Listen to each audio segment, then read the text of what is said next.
हम लोगों ने बड़ी संख्या में नए स्कूल खोले और नियोजित शिक्षकों की बहाली की। लड़के लड़कियों के लिए पोशाक एवं साइकिल योजना चलाई।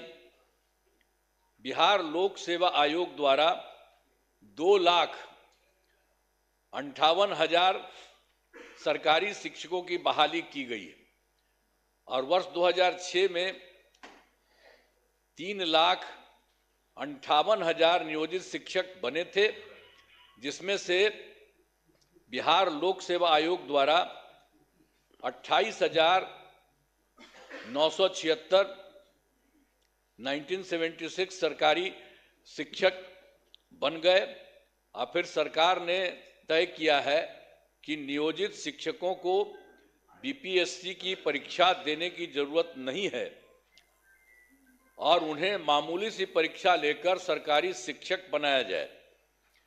तो इनके लिए उन्हें 5 मौके तय किए और अब तक 3 परीक्षाओं का आयोजन हो चुका है, जिसमें 2,62,000 नियोजित शिक्षक पास हो गए हैं।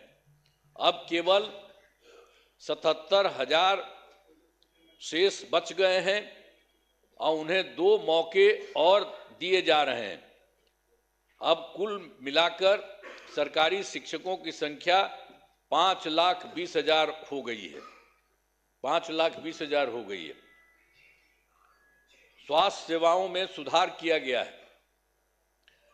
पहले स्वास्थ्य व्यवस्था बहुत खराब थी। प्राथमिक स्वास्थ्य केंद्रों में इलाज के लिए प्रति माह मात्र 39 मरीज ही आते थे और आते थे, यानी प्रतिदिन 1 या 2 मरीज आते थे। पहले यही होता था। इतना ही बुरा हाल था उस समय का, केंद्र के समय में जो हुआ था। तो उसी को हम लोगों ने आगे किया। वर्ष 2006 से अस्पतालों में मुफ्त दवा और इलाज की पूरी व्यवस्था की गई। अब प्राथमिक स्वास्थ्य केंद्र में हर महीने औसतन 11,600 मरीज आते हैं। पहले मात्र 6 मेडिकल कॉलेज थे, अब जिनकी संख्या अब 12 हो गई है। अब शेष सभी जो है 27 जिलों में नए मेडिकल कॉलेज बनाए जा रहे हैं और इन्हें शीघ्र पूरा कर दिया जाएगा। ये बहुत तेजी से काम हो रहा है, तो सब चीज हो जाएगा, पूरा कर दिया जाएगा। अब पटना मेडिकल कॉलेज एवं अस्पताल को, अब जो हम लोगों ने पहले था उसके लिए कितना अच्छा सब काम किया। तो जो पहले वाला पटना मेडिकल कॉलेज अस्पताल था उसका हम कितना जा करके देखते हैं, कितना घर बनवाया गया है। सब जगह हम बराबरे न जाते रहते हैं। को 5,400 बेड तथा 5 पुराने मेडिकल कॉलेज को 2,500 बेड का किया जा रहा है। अब साथ ही Indira Gandhi institute of medical science तो भी था, तो उसको भी हमने पूरा का पूरा खूब खेल करके किया है। अब उसके लिए भी हम 3,000 बेड का जो है बनाया जा रहा है। तो एक एक तरह से सब जगह का काम किया जा रहा है पहले ही से। और राज्य में सड़कों, पुल पुलियों या निर्माण कराया गया है। राज्य के सुदूर क्षेत्रों में 6 घंटे में पटना पहुंचने के लक्ष्य को वर्ष 2016 में पूरा कर लिया गया। जो हम लोग किए थे सड़क और पुल पुलिया, वो सब बनवाए थे, तो उसी में था जो दूर से पटना आने में हुआ था 6 घंटे में पटना पहुंचने के लक्ष्य को वर्ष 2016 में पूरा कर लिया गया। अब जो है राज्य में बड़ी संख्या में सड़कों और पुल पुलियों, रेल ओवर ब्रिज, बाईपास एवं एलिवेटेड रोड का निर्माण किया गया है, जिससे लगभग 5 घंटे में सबसे दूर वाले क्षेत्र से पटना पहुंचना संभव हो गया है। ये सब काम हो रहा है। इसे और बेहतर करने का प्रयास जारी है। इसके लिए 5 नए एक्सप्रेस वे सड़कों का निर्माण एवं प्रखंड मुख्यालयों को जोड़ने वाली सड़कों का 2 लेन चौड़ीकरण किया जाएगा। और उसके बाद वर्ष 2008 में कृषि रोड मैप बनाकर काम किया गया है। उसी समय शुरू हम लोगों ने काफी किया और आगे भी काफी चला है, जिससे कृषि के क्षेत्र में बहुत अच्छी प्रगति हुई है। अनाज, फल, सब्जी, दूध, अंडा, मांस और मछली उत्पादन काफी बढ़ गया है। अब मछली का उत्पादन 2.5 गुना से अधिक हो गया है और इससे मछली के उत्पादन में बिहार आत्मनिर्भर हो गया है और साथ ही किसानों की आय बढ़ी है। वर्तमान में चौथे कृषि रोड मैप जो हुआ वर्ष 24 से 2025, उसी को हम लोग करवा दिए। जो शुरू हुआ था 18 में, तो 12 तो शुरू था और उसके बाद और बढ़ा है 5, और एक बार और 5 से ज़्यादा बढ़ा और उसके बाद फिर बढ़ा दिए। तो इतना ज़्यादा काम हो रहा है, इसलिए आप लोगों को सब चीज़ हम बता दे रहे हैं कि काफ़ी काम हुआ है। तो हर तरह से सब जगह से हो रहा है पूरे तौर पर। अब जो कुछ भी हो रहा है इसके लिए हम लोग पूरा का पूरा काम हो रहा है।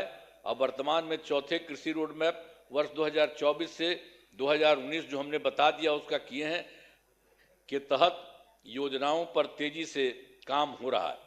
और वर्ष 2015 में 7 निश्चय के तहत आर्थिक हल, युवाओं को बल, आरक्षित रोजगार, महिलाओं का अधिकार, तीसरा हर घर तक बिजली, और चौथा हर घर नल का जल, पांचवा हर घर शौचालय, छठा टोलों को पक्की सड़कों से जोड़ने तथा सातवां अवसर बढ़े आगे बढ़े का काम किया गया है। और वर्ष 2018 में ही हर घर बिजली पहुंचा दी गई है। सरकार द्वारा शुरू से ही बहुत सस्ती दर पर बिजली दी गई है और अब जो है अब लगभग सभी घरेलू उपभोक्ताओं को बिजली मुफ्त दी जा रही है, अब कुछ नहीं है। और उसी के बाद सरकार की तरफ से उनका जो घर है उनके इच्छुक लोगों के घरों पर सोलर लगवाए जाएंगे सरकार की तरफ से, उनको बहुत फायदा होगा। ये सब काम किया जा रहा है। और वर्ष 2020 में 7 निश्चय 2 के तहत युवा शक्ति, बिहार की प्रगति, दूसरा है सशक्त महिला, सक्षम महिला, तीसरा है हर घेर तक सिंचाई का पानी, और चौथा है स्वच्छ गांव, समृद्ध गांव, सोलर स्ट्रीट लाइट, पांचवा है स्वच्छ शहर, विकसित शहर, और छठा है सुलभ ये संपर्कता, तथा सातवां है इसके लिए स्वास्थ्य सुविधा, टेली मेडिसिन एवं बाल हृदय योजना। सभी पर काफी काम हुआ है और जो भी काम बचे हैं उन्हें शीघ्र पूरा किया जाएगा। ये सब हो जाएगा सब चीज का। और आप जानते ही हैं 2020 में और काम किए थे। 7 निश्चय 2 के तहत ही महिलाओं के लिए 10 लाख नौकरी और 10 लाख रोजगार देना शुरू किया। तो एक तो हो गया 10 लाख युवाओं को सरकारी नौकरी हो चुकी है, लेकिन जो हम लोग 10 लाख रोजगार की बात किए उसका तो एकदम सीधे धीरे बढ़ते बढ़ते अब 40 लाख लोगों को रोजगार दिया जा चुका है। तो आप सोचिए 10-10 विषय न था, तब 10 और 40 होकर के 50 हो गया। दोनों को मिलाकर 50 लाख युवाओं को सरकारी नौकरी का रोजगार दे दिया है। अब अगले 5 वर्षों के में हम लोगों ने तय कर दिया है कि 1 करोड़ युवाओं को नौकरी एवं रोजगार देने का लक्ष्य रखा गया है। इस पर तेजी से काम होगा। तो ये जो 10 लाख युवाओं का सरकारी नौकरी है ये भी और आगे बढ़ेगा। तो ये सब हम कर रहे हैं। अगली बार 5 साल के लिए हम लोग कर दिए हैं कि उसके लिए हम लोग पूरा करेंगे 1 करोड़ युवाओं का। तो ये सब होगा।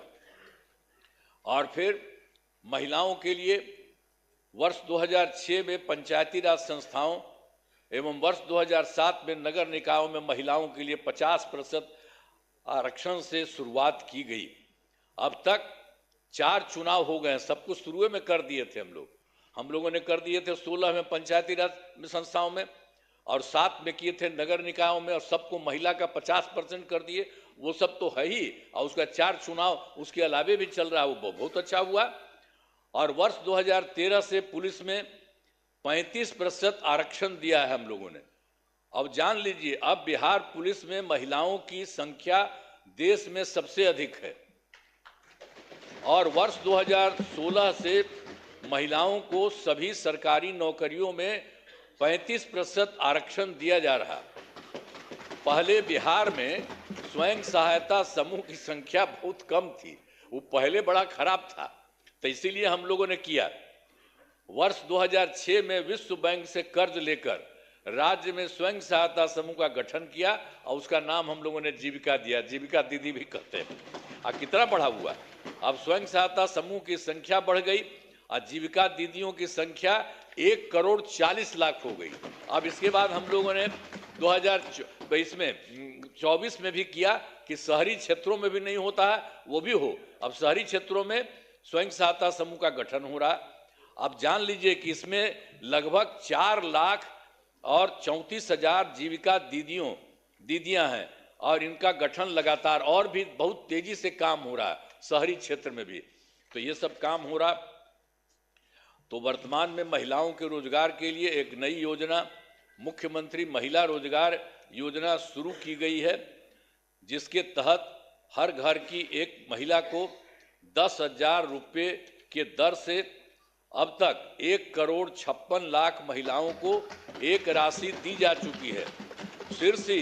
शेष महिलाओं को राशि दे दी जाएगी। अब जिन महिलाओं का रोजगार अच्छा चलेगा उन्हें 2 लाख रुपए तक की सहायता दी जाएगी। ये सब काम करना जा रहा है। सरकार ने शुरू से ही सभी तबकों का विकास किया है, चाहे हिंदू हो, मुस्लिम हो, अपर कास्ट हो, पिछड़ा हो, अति पिछड़ा हो, दलित हो, महादलित हो, सभी के लिए काम किया गया। हम मुस्लिम समुदाय के लिए भी हमने काफी काम किया। मदरसों को सरकारी मान्यता दी गई है, उनके शिक्षकों को अन्य सरकारी शिक्षकों के बराबर वेतन दिया गया। अब सभी वृद्धजनों, दिव्यांगजनों और विधवा महिलाओं को मिलने वाली पेंशन की राशि 400 रुपये से अभी बढ़ा करके हम लोगों ने कर दिया है, 1,100 रुपये कर दिया गया, जिससे 1,14,00,000 लोगों को फायदा हो रहा है। अब विकास कार्यों में जो कमी रह गई उसे पूरा करने के लिए वर्ष 2024 के दिसंबर एवं 2025 के सरकारी जनवरी फरवरी माह में हम जो गए थे, मैंने प्रगति यात्रा के दौरान सभी जिलों में जाकर विकास कार्यों को देखा और जो कमी रही उसे पूरा करने के लिए पूरे बिहार के लिए 430 नई योजनाओं की स्वीकृति दी गई है और हर जिले में जो कुछ भी है उसके लिए काम किया जा रहा है। सभी जिलों में इन योजनाओं पर काम शुरू हो चुका है। इन सभी कार्यों को शीघ्र पूरा करा लिया जाएगा। अब इसके अलावा बिहार के विकास में अब केंद्र सरकार